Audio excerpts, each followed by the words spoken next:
Hi, my name is Justine, and I'm going to be doing my dramatic reading on Polar Bears by Gail Gibbons for my thematic unit.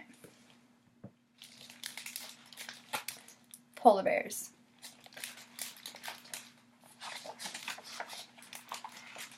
The snow blows, the wind howls. The temperature is very cold, hovering around -30 degrees Fahrenheit. Through the snowy scene, a great white bear appears. The polar bears. Has anyone been in that cold of weather? Because -30 degrees Fahrenheit is very cold. The polar bear lives in the Arctic, the area that surrounds the North Pole. Part of the Arctic is frozen, treeless land called tundra. Most of the Arctic is ocean. Ice covers the water most of the year.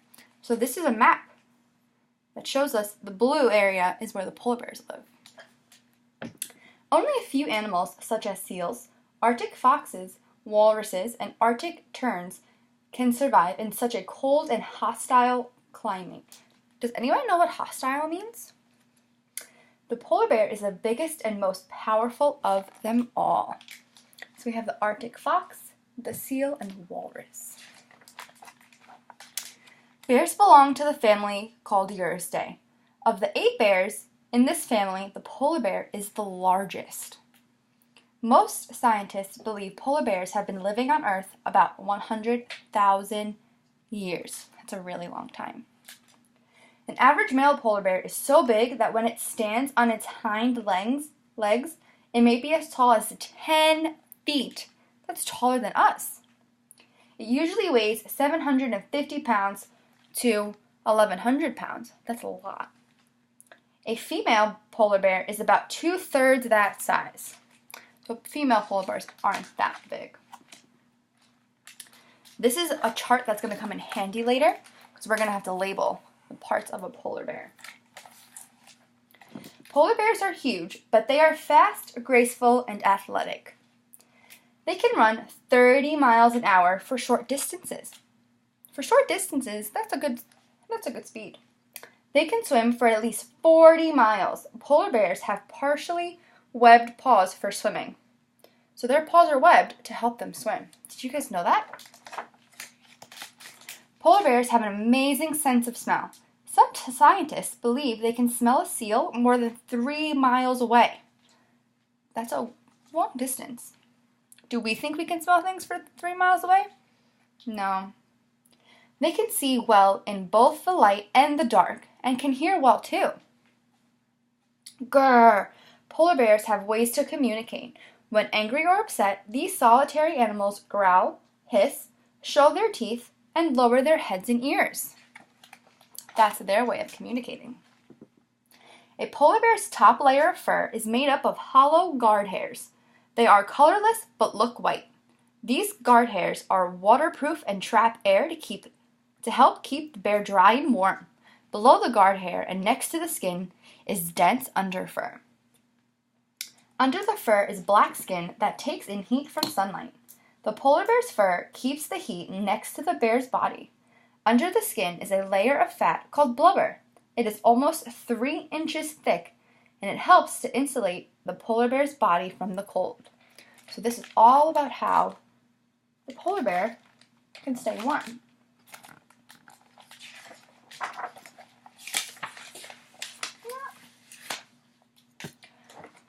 Polar bears are carnivores. That means they eat meat. They are patient hunters. Their favorite food is the ringed seal. Are we carnivores? Because some of us eat meat, yes. Often a polar bear looks for a breathing hole in the ice where a seal can come up to get air. So how do you think they get them? The bear waits, sometimes for hours. When a seal pops up, the bear swats it with its powerful paw, then pulls the seal from the water with its teeth. So they look for a hole in the opening of the ice, and they could sit there for hours.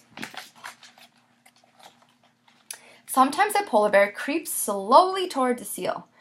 When the bear gets close, it pounces on the seal. Other times, the bear quietly floats in the frigid water. It looks like a chunk of sea ice slowly drifting toward the seal.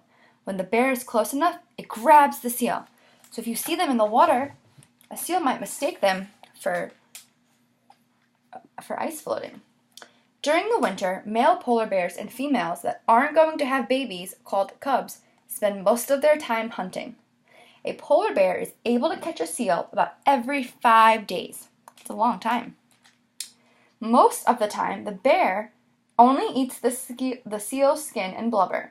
It can eat as much as 150 pounds. That's a lot to eat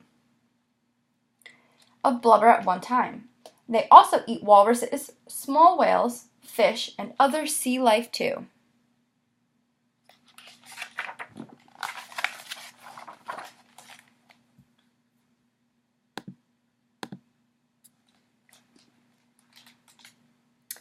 During the late spring and summer, the ice breaks up. Seals are hard to find. Polar bears hunt and eat musk ox, carbus, and seabirds. When they can't be found, the bears eat berries, mushrooms, and seaweed. When late fall and winter return, they will hunt seals once again. During the spring, female and male polar bears come together to mate. After several days, they leave each other. During the summer, they continue to hunt for food. So during the summer and the winter, their food that they hunt are a little different. In the fall, the pregnant female bear digs a den. The female sleeps, rests, and waits. She lives off of the fat she gained, about 400 pounds, from her spring and summer hunts. So she has to eat a lot before she can go into her den. In the winter, the cubs are born. The mother may have 1 to 4 cubs. At birth, their eyes are closed. They can't hear, and they only have a thin coat of fur, and they weigh a little over 1 pound, so they're really tiny. The cubs suckle their mother's rich milk. They snuggle deep in their mother's fur and sleep. Outside the den, the winds howl, and the temperature is very cold. By the time the cubs are 3 weeks old, they can hear. About 1 week later, their eyes are open. During the first month, the cubs grow to be 4 times larger than their birth size.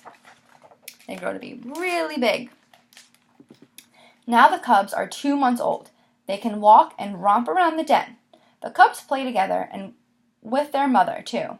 Their bodies are furry. When do you think they're going to be able to leave the den? When the cubs are about 3 months old, they leave the den, but stay close to it for the first week.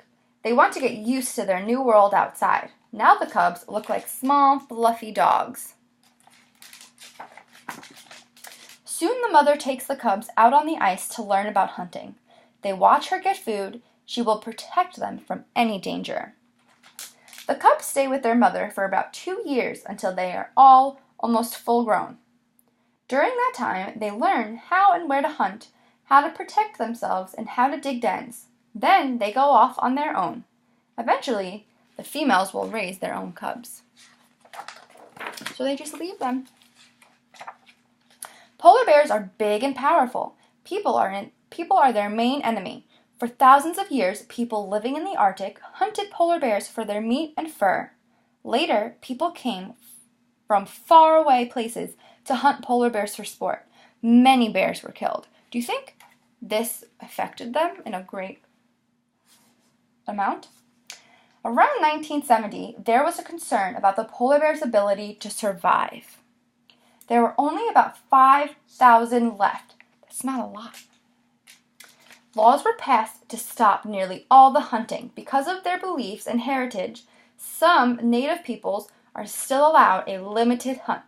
Today, scientists believe there are 20,000 to 40,000 polar bears in the wild. That's sad. Other dangers still exist for polar bears. Drilling for oil and gas can cause pollution. Dangerous chemicals travel by wind to the Arctic from industrial areas. If global warming continues, many scientists and other people are concerned there will be less Arctic ice and therefore less area for the bears to hunt. Today, scientists keep track of the great white bears. People want to know more about them. Some are seen in zoos, others live in protected areas. If enough people care, polar bears will be around for a long time. So that is my book on polar bears.